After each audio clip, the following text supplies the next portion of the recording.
요 사연은 사실 저는 주변에서 한 번도 본 적이 없는 건데 제가 방송하면서 두 분한테 직간접적으로 이런 일이 왕왕 있다는 얘기를 많이 접했던지라 그런 얘기를 구체적으로 해본 적은 없는 것 같아서 한번 가지고 와봤습니다. 50대 초반의 남자분이 보내주신 사연이고 제가 읽어드리겠습니다. 안녕하세요. 저는 서울에 사는 50대 초반 남성입니다. 어찌 보면 제가 뿌린 시일 수도 있겠지만 너무 억울해서 이렇게 지혜갑에 도움을 청합니다. 아내와 20년을 함께 살았습니다. 아들 하나, 딸 하나가 있습니다. 하지만 법적으로는 이혼한 상태입니다. 자랑할 얘기는 아니지만 솔직히 말씀드리면 제가 사업을 하면서 어려운 시간을 겪었을 때 서류상으로 이혼을 한 것입니다. 흔히 위장이혼이라고 하죠. 재산 대부분을 재산분할 명목으로 아내 명의로 돌려놓았습니다. 그렇게 10년 정도 시간이 흘렀습니다. 아이들은 아내 호적에 들어가 있고 생활하면서 딱히 불편함도 없는 데다가 제 사업이라는 게 안정적이지 않아서 아내 명의의 지분을 따로 빼놓아야 했기에 다시 법적인 재결합을 하지 않고 살았습니다. 문제는 최근 아내에게 남자가 생겼다는 것입니다. 아하. 골프 모임에서 만났다고 합니다. 아내는 제게 이혼을 요구하고 있습니다. 아내는 이혼에 대한 위자료 대가로 저에게 자기 명의의 재산 절반을 주겠다고 합니다. 상대 남자가 경제적으로 여유 있는 사람이고 사별해서 혼자인 관계로 자기는 돈에 큰 욕심이 없으니 증여세도 자신이 되겠다며 무슨 인심 쓰듯 얘기합니다. 저는 살면서 한 번도 외도를 한 적도 없고 폭력을 저지른 적도 없습니다. 가정에 충실했다고 자부합니다. 헌데 아내가 바람이 나서 이혼을 하는데 재산의 반을 뜯기게 생겼습니다. 정확히 말하면 절반을 돌려받는 것이지만 상식적으로 귀책 사유자인 아내가 내 집에서 쫓겨나도 모자른 판에 선심 쓰듯 절반을 주겠다니요. 저는 도저히 이걸 받아들일 수가 없네요. 상간남에 대해 민사소송을 걸까도 했지만 어쨌거나 서류상으로 저와 아내는 남남이니 이게 과연 가능할까 싶기도 하고요. 10년 전 했던 이혼은 위장이혼이었다고 양심선언을 해서라도 벌 받을 건 받고 나머지는 찾아오는 방법이 있는지도 모르겠습니다. 아내가 저에게 일방적으로 선언했기에 외도에 대한 물증 같은 건 없습니다. 하지만 다행스럽게도 아이들은 제 편입니다. 우리 부부가 위장이혼을 했고 아내가 외도를 했다는 사실을 법원에서 증언할 수도 있다고 합니다. 그런데 이게 과연 효과가 있을지 모르겠습니다. 제가 합법적으로 살아오지 않은 건 반성합니다만 그 대가치고는 너무 억울하다고 생각합니다. 지혜갑 변호사님들의 도움을 간곡히 요청드립니다. 감사합니다. 그리고 보내주셨습니다. 아하. 그런데 이분이 합법적으로 살아오지 않은 것에 대해서 뭐 반성할 필요는 없어요. 합법적이 않은 방법으로 사는 사람이 얼마나 많은데요, 그죠? 고백해 보실까요? 저는 말할 것도 없고, 뭐 여러 사람들 그죠? 뭐 사회적으로 중요한 지위에 있는 사람들 많지 않습니까, 그죠? 또 정부 수반에 대한 이야기를 하고 싶으네요. 하여튼 뭐 그 얘기하는 게 또 약간 어쩌는데요.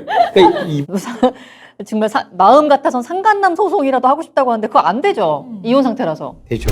돼요? 네. 사실혼이었던 게 더 중요한 건가요, 그러면? 와. 또 생활을 똑같이 하고 서류만 안 돼 있는 거잖아요. 네. 그게 법적으로 사실혼이에요. 동거랑은 좀 달라요. 그럼 사실혼을 인정하는 범위는 어떻게 되는 거예요? 사실혼을 인정하는 범위는 혼인신고만 안 한 상태로 뭐 시댁도 가고 친정도 가고 왔다 갔다 하는 상태를 사실혼이라고 해요. 이혼을 했다가도 다시 똑같이 부부 생활을 하는 거예요. 다 이제 시댁도 가고 친정도 가고 이렇게 어렵지 그러면은 않겠는데요? 이 상태에서 상간남 소송을 해도 가능합니다. 일반적인 부분랑 똑같이 적용이 네. 되는 거예요? 네. 오. 되게 이제 사실혼이라고 우기시는 분들도 많이 계시는데 들어보면 사실혼이라고 막 우기는 사람들 대부분 들어보면 동거야. 사실 그 경계가 네. 실제로는 애매하긴 합니다. 동거랑 사실혼은 어떻게 구별하냐? 다른 친척, 인척 관계 다 맺고 지내고 있느냐 이런 거를 좀 봐요. 그럼 일단 상간남 소송을 가장 먼저 해야 되네요? 그거 몇 푼 된다고? 2천만 원. 아니, 이건 그냥 약간 2천도 이거 안 돼, 1,500, 1,000 뭐. 상간남 소송은 사실 이제 약간 금액보다는 이 마음의 위안으로 합법적으로 살아오지 않은 건 반성합니다라고 했지만 중요하지 않고요. 계속 결혼 생활을 충실히 했는데 20년 만에 아내가 웬 남자랑 바람이 났어요. 너무 네. 열받잖아요. 네. 그 마음의 위안을 위해서 상간남 소송 한다. 아, 이런 거죠. 그럴 수 있는데요. 네. 그거보다는 실질 챙기는 게 나을 수 있죠. 만약에 예를 들어서 그 아내가 제 의뢰인이라고 하면 10년 전에 이혼을 했습니다. 이혼을 하고 재산 분할도 끝냈기 때문에 청사도 끝났습니다. 왜냐하면 가장 이혼도 이혼이라는 게 대부분의 판례입니다. 그래서 이혼을 하면서 재산 분할까지 끝냈다. 청산 한번 했어. 그 후에 형성된 재산에 한해 재산 분할해 주는 거니까 여기서 뭐 현재 재산 전체를 반 주겠다 그럴 필요가 없죠. 이거 다 합쳐서 20억인데 그러니까 대략적으로 뭐 꼭 그렇진 않겠지만 나누자면은 반이 아니라 한 4분의 1 정도가 돼야 된다. 뭐 그럴 수도 있고 근데 뭐 아내분 변호하실 거 아니잖아. 아니 그러니까 아니 그걸 생각해 보라는 거지. 네. 그러니까 아내 그렇게 나오면 나는 아내가 반 주는 걸 그건 성에 안 차고 바람 피운 년 한 걸 다 내놓고 다 가져가야 나가는 되는 그건 거예요. 가역이라는 거죠. 아. 그러니까 그 상관난 소송을 함으로써 이렇게 그죠 계속 막 들쑤셔 놓는다면 아내 입장에서는 주려고 했던 것도 주기 아내가 싫다. 저같이 매우 유능한 변호사를 허용한다는 불행한 일이 벌어지면 곤란하거든요, 그죠? 그러니까 상관난 소송 하지 마. 왜냐면은 위자료 1,500, 1,000만 원 나올 수 있는데요. 이게 오히려 아내의 어떤 심기를 건드릴 수 있다. 대실일 수도 있고 그것보다는 차라리 돈을 더 받아내고 그러는 게 나을 수 있죠. 그럼 돈을 어떻게 하면 더 받아낼 수 있을까요? 아내가 준다는 걸 일단 받아. 절반을. 절반이 됐다. 아니, 지금 절반, 준대요. 다 절반 준대요. 주겠다고. 주는 거 받아. 그리고 네가 명의를 나한테 넘겨주면 내가 정산해 줄게 이런 거예요. 다 넘겨받아. 아. 그러면 빠이빠이. 근데 아내가 그렇게 할 리 없잖아요. 증여세도 본인이 내. 마음이 매우 너그럽지 않습니까? 네. 그죠? 예. 그런 상황이니까 그래 내가 그동안 뭐 좋은 남편이 됐어야 되는데 미안해 하고 술 받아 그걸. 주는 거 받고 그 다음에 뭘 하더라도 하는 게 낫죠. 그렇게 일단 딱 받으면은 이혼을 하는 거에 대해서 그냥 이렇게 사실혼 관계마저 끝내는 거에 대해서 우리 사연자분이 동의했다. 아니, 라고 사실로는 받아들여줄 수 있잖아. 사실은 부부 일방적인 선언에서 끝나는 건데 무슨 법이 보호를 안 해준다니까요. 사실로는 어느 일방이 부당하게 파기했다고 하면 유죄는 받을 수 있죠. 근데 유죄는 얼마 안 되거든요. 그러니까 해소에 동의해주고 말고가 필요 없다는 거죠. 저희 엄 변호사님 말씀대로 일단 아내가 주겠다는 걸 받아. 예. 그리고 나서 이후에 뭘 더 받을 수가 있을까요?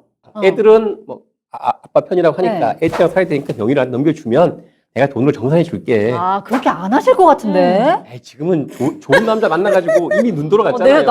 아니, 아무리 순진하게 생각해도 그러니까. 아내가 그렇게 그러니까. 안 할 것 같지 않아? 그러니까 쓸데없이 자각하지 말라는 거죠. 상관없는 소송하니 얘기를 하더라도 나중에. 예를 들어서 이게 부동산이라면 뭐 명의를 넘겨줄 수도 있고 아파트 10채다 그럼 5채씩 넘겨줄 수 있잖아요. 주는 거 그냥 받으라는 거죠.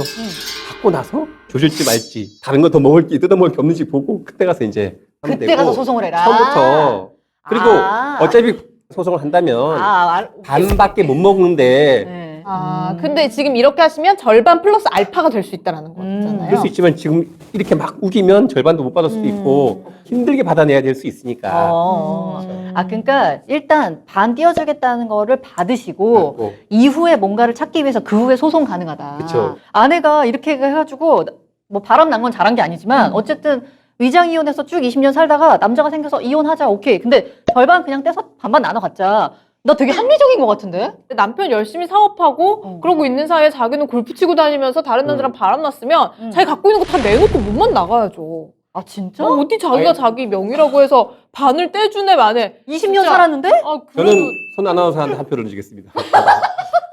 합리적인 합리적이죠. 면이 있죠. 아니 그 왜냐면은 남자 돈도 많다면서 그래도 20년 살았는데 맨손으로 나올 순 없죠.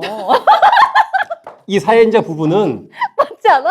남편이 재산을 아내 명의로 해두면 돼요. 그리고 남편이 사업화 생긴 채무 남편이 지는 거거든요. 근데 예를 들어서 아내가 무슨 뭐 보증을 서거나 그러지 않은 이상은 남편 채무에 대해서 아내가 책임질 필요가 없는데 채권자들이 와서 좀 난리칠 걸 대비해서 이렇게 해둔 것 같은데요. 부부라면 옛날 그죠 뭐 양지고 자꾸 이러지 말고 그래서 그냥 이 부부라면 부부의 실질과 형식에 맞게 혼인신고 돼 있고 형태 있어야지 그 몇 푼 먹겠다고 이게 그죠 이혼하고 넘겨주고 이러다 보니까 이 꼴이 나는 거죠. 이게 애초에 예상되었던 일입니다 이거는. 갑자기 사연자분 또 혼났어. 혼나는 게 아니에요. 너 분명히 시작할 때는 합법적으로 살아오지 않은 걸 반성하실 필요 없다고 그래요. 아니 그러니까 지금 이게 애시당초 네가 잘못했다. 아니 그러니까 너무 내로남불의 전형 아니십니까? 그게 거의 5분 단위로 바뀌니까. 요즘 그게 이 나라의 추세입니다. 모르시네. 이분이 뭔가 이렇게 위장이혼한 것 자체가 불법을 저지른 건 아니에요. 다만 그렇게 살다가 아내가 의리를 지키고 살면 괜찮아요. 그 자체는 위장이혼을 하고 뭐 그 자체는 문제가 아니라는 거죠. 아까 얘기는. 그런데 그렇게 됐을 때 이런 위험이 있다는 거죠. 그런 위험이 있는 걸 몰랐으면 과실인 거고 알고 했으면 뭐 자초면의 위단인 거고. 위장 이혼이라는 이슈가 여기서 하나도 문제가 되지 않는다. 이 사건에서는 사실혼 관계지만 그 상간남 소송도 똑같고 재산 분할도 똑같아요. 그런데 물론 어렵게 갖고 오는 방법이라는 거죠. 이제 연 변호사님 말씀은 사실혼 해소를 통해서 재산 분할을 받아올 때는 절반 받아오는 게 뭐 쉬운 건 아니라는 거예요. 네. 그쵸. 그럼 공짜로 준다는데 왜 안 받냐? 바보야? 주는 거 받아.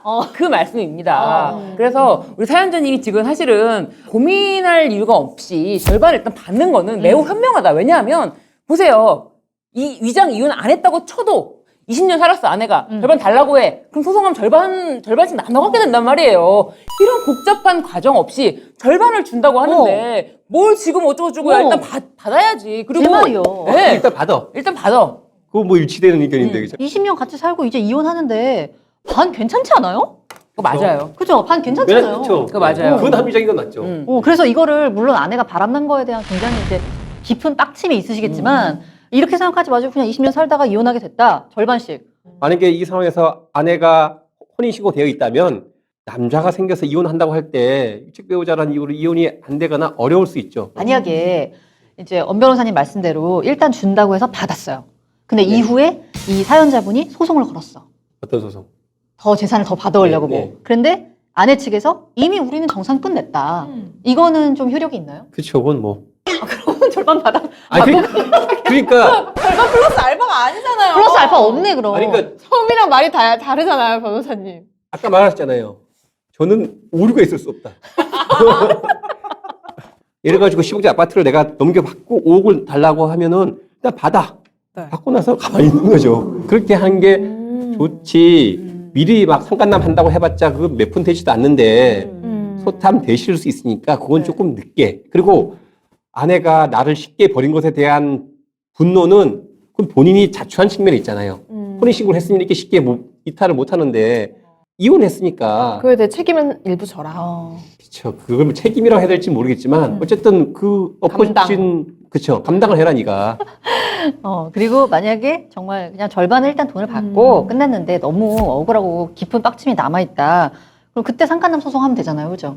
마음의 위안을 위해서. 더 뜯어 먹을 게 없다면 그러니까 마지막에. 그때 가서 아이들이 엄마에게 소송하는 건 없나요? 보호 의무를 저버렸으면 그 소송의 대상이 아니라 오히려 이제 친권이라든지 상실의 대상이죠. 네. 상실의 대상. 네. 그래서 이 사건은 바로잡아드리고 싶은 그 지점이 한 가지가 있는데 네. 재산 분할을 명목으로 돈을 이렇게 옮겨놓으면 안전하진 않다. 반드시. 요즘에는요, 이런 식으로 이제 이혼을 하시잖아요. 지금 10년 되셨다고 하니까 괜찮은데, 이렇게 만약에 내가 사업을 하는데 내가 불안하니까 내 아내 명의로 재산 분할 명목으로 다 넘겨놔. 그러면요, 아내한테로 또 소송이 들어갈 수가 있어요. 채권자들이. 이렇게 재산을 빼돌려 놓잖아요? 이 자체로 소송이 다 들어옵니다. 이혼을 해도. 아유, 당연하죠. 이 자체로 소송이 들어올 수가 있기 때문에 사해행위 취소 소송이라고 하는데 돈을 갚아야 되는 사람이 재산이 있어서 이 재산을 빼돌렸다. 그러면은 빼돌린 이 재산을 갖고 있는 사람들은 바로 소송이 들어가요. 그렇기 때문에 이것이 과연 사업하는 사람들이 재산 회피가 될 수 있는 방법은 아니다. 아하. 네. 그리고 우리 사연에서는 위장 이혼을 했던 안 했던 법적으로 잡아둘 수 있는 권한이 없는 거죠. 현명한 방법이라면 네. 여기서 굳이 뭐 순간 소송을 하네, 재산 분할 소송을 하네 이렇게 해서 그래봤자 반 가져오는 것을 힘들게 하시냐. 네, 그래서 일단은 넘겨받고 네. 돈이 와야지 마음이 진정됩니다. 진짜입니다. 돈이 너희를 자유롭게 하리라. 그 진짜예요. 네, 맞아요. 진짜로. 이건 진짜로요. 일단 돈 준다는 걸 왜 안 받고 지금 뭘 얘기를 지금 뭐 시덥잖게 지금 하고 있냐. 포인트입니다. 그러니까 이분은 돈을 받아버리고 그걸 모든 게 정리될까봐. 일단 정리가 되는 안 되든 준다는 건 받아야 돼. 무조건. 일단 이건 망설일 필요가 없는 거야. 일단 빛의 속도로 바람이었다고? 알았어. 등기소. 일단 등기소를 가자. 저는 뭐 누가 준다면 다 받습니다 그냥. 그러니까 일단 다음날 등기소를 가셔가지고 등기 명의를 어떻게 빨리 처리를 하시고 우리 지금 살아야 되니까 내가 대출을 받든 뭘 하든 해서 넘겨줄 테니까 어쨌든 간에 일단 등기를 다오. 너도 빨리 너희 길을 가야 되지 않겠니? 우리 50살이야 지금. 빨리빨리 너희 길을 가야 되지 않겠니? 나는 배포가 큰 남자다. 이러야 30년밖에 못 논다. 시간이 없다 지금 빨리. 하여간 서둘러서 등기를 받고 아내가 이렇게 말했을 때 빨리 받을 수 있는 걸 다 챙기고 편안하게 좀 사셔라. 그게 포인트 같아 이 사연에서는. 네. 아니 물론 당연히 아내가 갑자기 바람이 났다는 건 너무 화가 나지만 의리 없는 일이죠. 의리 없고 너무 분노지만 어쨌든 돌이킬 수 없이 이혼하게 됐다면 저는 재산 절반 나쁘지 않다. 여기서 굳이 분노할 포인트가 저는 없다고 봅니다. 어머나 바람이 났는데 분노를 안 해요? 저는 아니, 분노를 하라고 합니다. 그러니까 그거 자체가 너무 화가 나지만 어차피 이혼해야 된다면은 아니 언니가 네. 혼자 20년 동안 돈을 다 벌었어요. 근데 그 돈이 이제 남편한테 가 있는데 네. 남편이 다른 여자랑 나가서 살 거니까 반 너 줄 테니까는 빠이 하자. 이러면은 깔끔하게 헤어질 수 있어요? 그러니까 그래서 언니 벌써 빡치셨잖아요 지금. 졸라 빡친다. 졸라 빡쳐. 내일이라고 생각하니까. 그렇죠. 분노를 해야죠. 의리 없는 년. 이혼이라는 것까지 감행하면서까지 이 가족의 재산을 보전하기 위해서 했는데 그걸 뒤통수를 쳐. 그러니까 비난 가능성 훨씬 크죠. 저는 이런 경우 위자료가 한 3천, 4천 돼야 된다고 봅니다. 위자료요? 3, 4억이 아니고요? 3, 4억은 해야지. 솔직히 바람으로 이혼은 위자료 3, 4억 해야 됩니다. 이건 인간적으로 저는 이런 거 생각해요. 위자료 너무 말이 안 돼요. 네, 그러니까 예를 들어서 네. 성격 차이, 뭐 둘이 안 맞아서 뭐 여러 가지 이유가 있겠죠. 그런 거는 위자료 뭐 1,000만 원, 2,000만 원 네. 괜찮은데 상대방의 일방적인 바람으로 이혼. 그렇죠. 이때는 위자료 저는 올라가야 된다고 봅니다. 근데 이제 뭐 비용법적으로 보면 외국은 위자료가 없는 경우가 많거든요. 이혼이라는 게 미래 전방적인 소송 이런 측면이 있거든요. 대부분의 소송은 과거 해고적인 소송이에요. 너 계약했는데 뭐 이행 안 했지. 다 과거 얘기인데 이혼은 미래를 향한 소송 같은 측면이 있어서 뭐 그런가? 그 따져보면 그 과거의 스토리를 다 입증하기 어렵거든요. 맨날 녹음하고 뭐 해두고 이렇게 하기 어려우니까 어차피 입증되기 어려운데 그렇게 하느니 그냥 돈 나누자. 맨날 야 너 옛날에 뭐 하고 그죠? 그렇네. 그럼 혼인 중에도 맨날 증거 남기고 이렇게 맞아. 그럼 지옥이야. 한 번만 바람 피면 떼돈 버는데 그쵸. 바람 피면 좋겠답니다. 아이고 저 인간 바람 제비를 피면은 붙여. 저 인간만 바람 피면은 내가 팔자가 바뀐다. 그리고 물론 바람을 권장하는 건 아니지만 예를 들어서 만약 그런 경우라면은 진짜 바람 피고 한 사람이 회생할 수 없게 되기도 하겠네요. 그렇죠. 그거에 좋은 점도 있지만 또 안 좋은 점도 있으니까. 네. 네, 아무튼 오늘 사연자분의 이야기를 함께 하면서 일단 준다는 건 무조건 받아라. 마다할 이유가 없다. 받고 생각해라. 받고 생각. 네, 일단 자, 너무 심플하게. 그리고 나서 뭔가 내 마음의 분노가 해소가 안 됐을 때는 뭐 상간남 그치. 소송을 하든 이후에 뭘 더 뺏어오든 그 다음 뒤에 소송에서 할 수 있으니까 일단 좋게 좋게 받는 걸로 시작을 하라. 그리고 이건 매우 안 중요한 건데 아이들은 아내 호적에 들어가 있고 이게 되게 거슬리더라고요. 아마 이 취지는 아이 미성년 자녀의 친권자 양육자가 엄마로 지정되었다 이런 취지를 이렇게 표현을 한 것 같습니다. 정말 안 중요하네요. 그렇죠. 그렇지만 우리는 또 이런 게 네, 디테일. 이게 튀는 것 같아서 그쵸. 거슬려. 네, 우리 사연자분. 테이프 필요하다니까. 자, 오늘 사연자분 20년을 함께 살았는데, 바람이 난 아내분의 사연을 함께 해봤습니다. 아내분도 20년 동안 또 아이들 키우고 같이 가정 꾸리고 살았고, 헤어질 때 서로 잘 보내주는 것도 또 하나의 그동안의 시간에 대한 배려가 아닐까? 뭐 이런 생각도 조금은 해봅니다. 그럴 위치가 아니니까 이렇게 쉽게 말하는 겁니다. 아니 그동안의 시간에 대한 배려를 하긴 아내분이 너무 바람이 났어요. 그렇죠. 조져야 돼. 조지는 게 낫다. 일단 절반 받고 조집시다. 받고 일단 중요한 얘기였어요. 그렇습니다. 자, 여러분 저희에게 이렇게 사연을 보내주시면은 법적인 어떤 조언과 함께 감정적인 마음도 함께 나누니까요. 많은 사연 보내주시기 바랍니다. 네, 아래 메일 주소 나가고 있습니다. 어떤 사연이든 꼭 법적인 부분이 아니더라도 어떤 사연이든 다 받고 있으니까 고민하지 마시고 일단은 저희와 나눠보고 싶으신 얘기가 있다면 무엇이든 아래 메일 주소로 보내주시기 바랍니다. 네, 그럼 오늘 여기서 인사드리겠습니다. 본격 이혼 권장 방송. 지금 헤어지러 갑니다.